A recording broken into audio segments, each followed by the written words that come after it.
Excuse me, Rich? Can you update us on where your team? Can you update us on where your team and coaches stand on getting vaccinated and how the numbers of vaccination will impact how you guys conduct things going forward? I didn't catch the first part of the question. I know it's about vaccinations. Yeah, your players and coaches, are most of them vaccinated? The numbers. I don't have the numbers right here for you. That's not really for me to speak on. But obviously, it's available for everybody. It's a personal choice as we recognize. But we feel like we're in good shape and we have a very healthy working environment. Do you feel when you get to training camp you'll be able to have enough guys reach that threshold where everything's quote unquote normal with your meetings and things? Yeah, I just going through the training camp planning. We're planning for the testing facility and all those things. So we're just going to be in line with the protocols. And as far as what our numbers are there, we'll address that at that time. Will John be at practice today? And you have any comments following the death of his father yesterday? No, John Fassel will not be at practice today. Actually, I was with John shortly after he received the phone call. So obviously, John's as big as a family man as we have here, and our heart goes out to him and his family right now. And John's love for his family and especially his father, Jim. He has shared many stories in just our short time together. So, but no, John won't be here all week.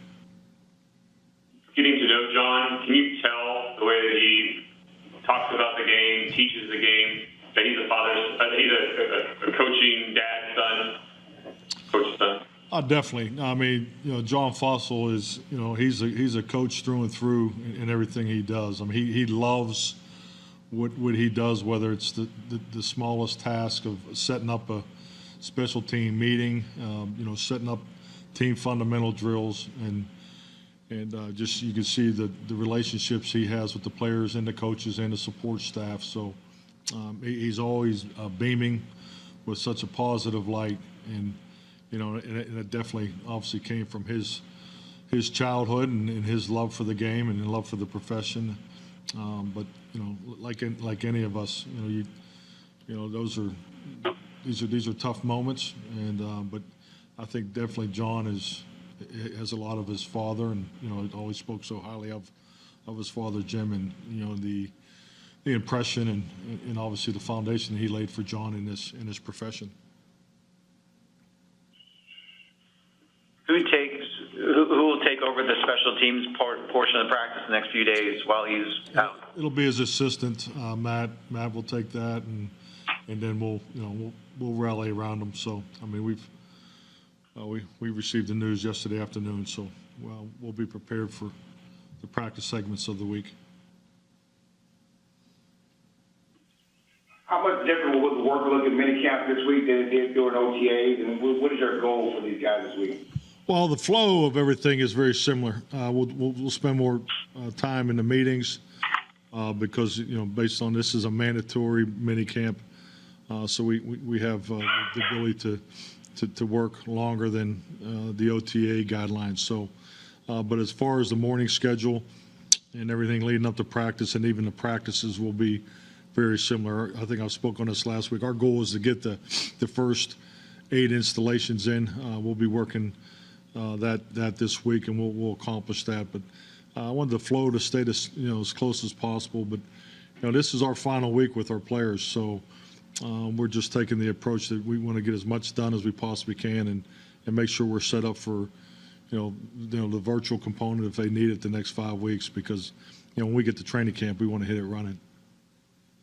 How does Zeke look this offseason? I know he had some things he was fighting through toward the end of the year. How has he looked in the offseason to you? I think Zeke looks great. He's been here pretty much the whole time. He goes to the early morning quarterback meetings, so he's a pro's pro. I've been impressed with Zeke since day one. He sits in the front row, asks good questions. So he knows the offense in and out. He's definitely one of the leaders, especially the leader of the running back group, and helps the young guys. I mean, he does everything you look for in a veteran. So I think he's had an outstanding offseason program. Is there anything different you've noticed from him? Anything more motivated, more focused, or anything like that? Or does it go back to that whole from day one thing that you've always talked about? Well, I think it's like all of us. I mean, we were 6-10 last year. So, I mean, regardless of how we got there and what happened, but the motivation is very high in our building. And I think you've seen it from everybody involved. So, we're still going through our first real off season in a lot of different areas, trying to get things to look a certain way.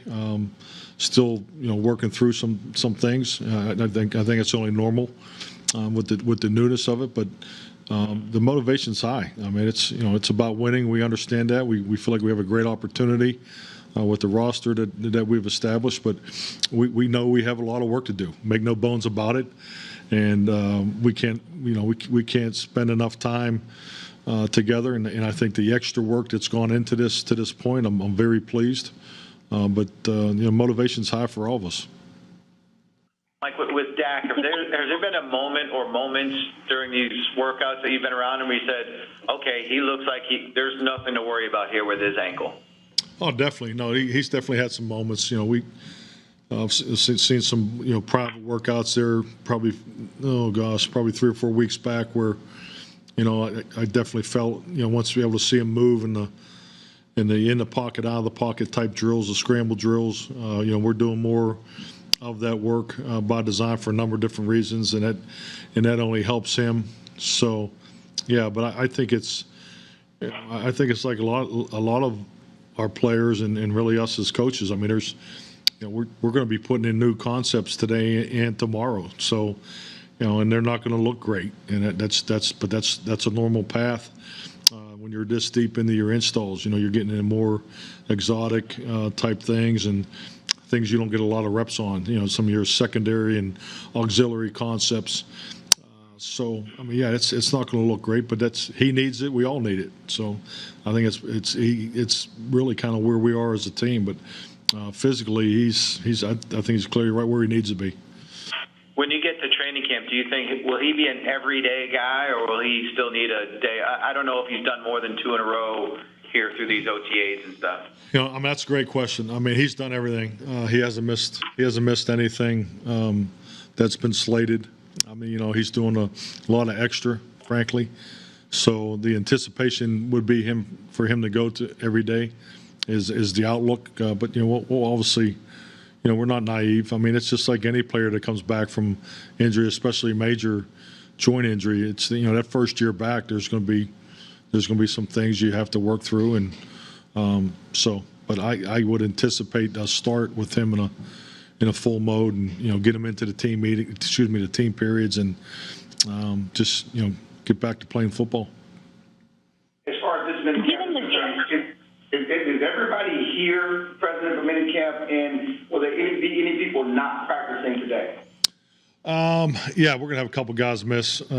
So we got a couple guys that are nicked and so forth. I mean, you'll see them in God, but pretty much everybody has been here throughout, the off season. So I don't have the exact numbers here, but we got a number of receivers that won't practice today that have some nicks and things like that. So, but we'll practice.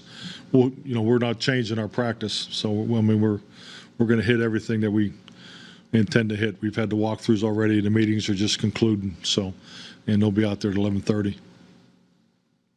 Given the visibility of Amari Cooper and the talent level on offense, Michael Gallup often flies under the radar. What have you seen from him this offseason, and can you just talk a little bit about Gallup's potential entering the 2021 season? Yeah, I think Michael's taking that next step you look for in your young players. We've always talked about the second-year jump. Sometimes it's a third-year jump, and it depends on how much playing time and where players are on their climb in this league. And I think he's clearly doing that. You're seeing Michael play all 4 positions for receiver. He's been primarily an outside, a number 1 receiver, but we've been putting him inside as much as we possibly can. And 2 and 3, he loves it. He looks good at it, and he's getting more comfortable. So I see Michael taking a big leap this year.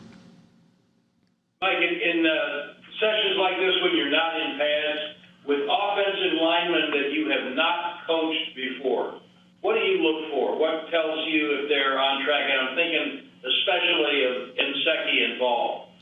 Well, I mean, I think the OTA practices are pretty. If there's a position that's challenged probably the most, it probably would be offensive line, just because of, the contact and the pads and how you have to practice. So the biggest thing is is the footwork. You work a lot more pass. I always have. I've always worked primarily the passing game this time of year.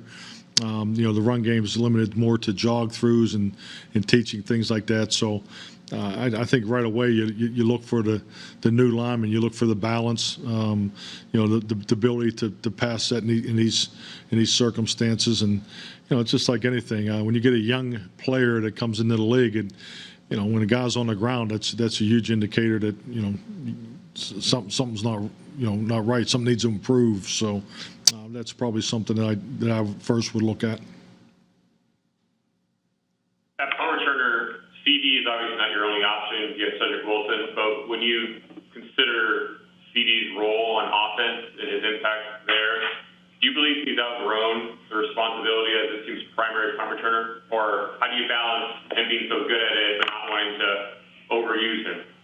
Yeah, and hey, I've been part of programs that viewed special teams that way, and we made that clear last year when we started, and made it clear with when I hired John Fassel that special teams was going to be a priority here. So I don't view players graduating from special teams, because at the end of the day, I think it's important from a job description and a job responsibility standpoint, and it's probably outside of your specialist and your quarterback.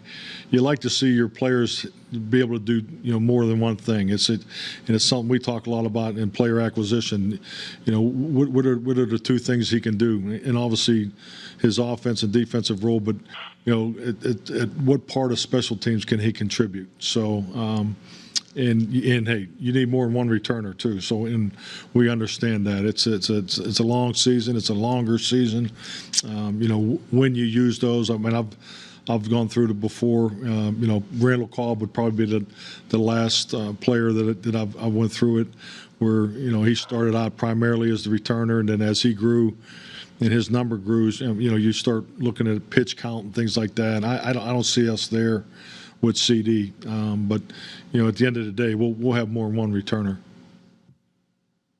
Mike, kind of based on what Clarence asked a little bit ago, do you have anybody on an excused absence from this week that won't be here, not because they're injured? Niswander is a guy that comes to mind. Coach Fassel mentioned him. He's been dealing with something back home, so I didn't know if you're the guy that will be here this week. Yeah, I don't. He's not here right now, so but yeah, that would be one. But other than that, that's. Outside of medical, I wouldn't have anybody that I would put on that list. Kelvin Joseph has been dealing with that illness. He obviously didn't play much in college, and so this spring was a pretty important opportunity for him to develop. How do you reflect on his spring thus far? Do you expect him to be on the field today? And your overall outlook with Kelvin? I expect Kelvin to be here today, so it's good to have him back. But he's doing the extra. He's been doing the extra work. Obviously, he was in quarantine the last 10 days. So, but yeah, he'll work today. Has Nahshon Wright impressed you with what he's done in the rookie minicamp and through the OTAs? Oh, absolutely. He's very bright. Picks it up quickly. So he's made some plays. There's some technique things which we're all going through right now. Pretty much at every position, but yeah, I really like the way he's jumped in here, and he's been aggressive, competitive. Definitely what you're looking for in your young guys.